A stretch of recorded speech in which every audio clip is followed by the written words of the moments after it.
Hello. My question's about the beginning of the universe and the philosophy of time, because I really like the Kalam argument, and the first and second premises are about things that begin to exist need causes, and the universe begins to exist.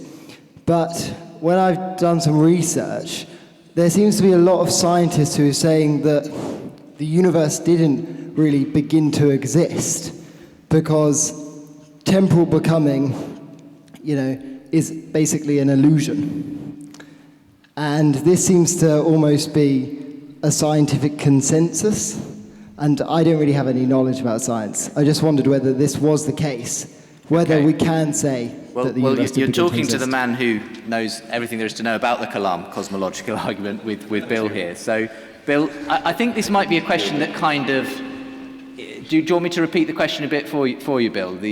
I guess, as I said, there's kind of a philosophical and a scientific component of that. One is, what do scientists actually have to say about the beginning of the universe?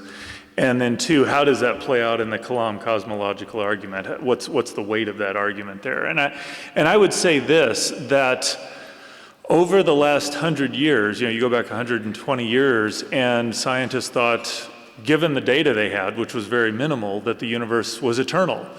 And over the last 100 years, there have been major scientific discoveries that have really pointed towards the conclusion that the universe has a beginning. Now, is that an established fact? No.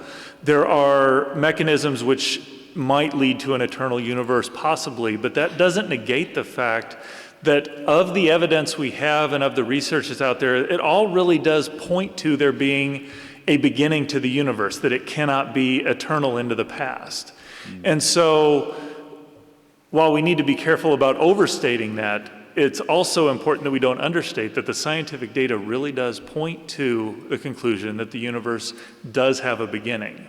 I mean, one interesting thing, and you might want to comment on this, Bill, is that as far as you're concerned, as far as I'm aware, the Kalam cosmological argument doesn't actually stand or fall on the Big Bang, because it stems from a philosophical argument originally that it's philosophically impossible for the universe to be eternal in the past.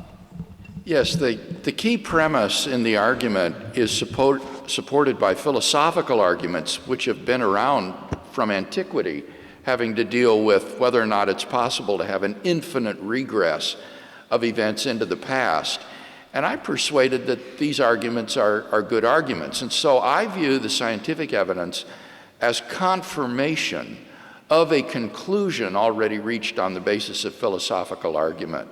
So we have philosophical arguments against the infinity of the past, and then we have these remarkable scientific confirmations of that.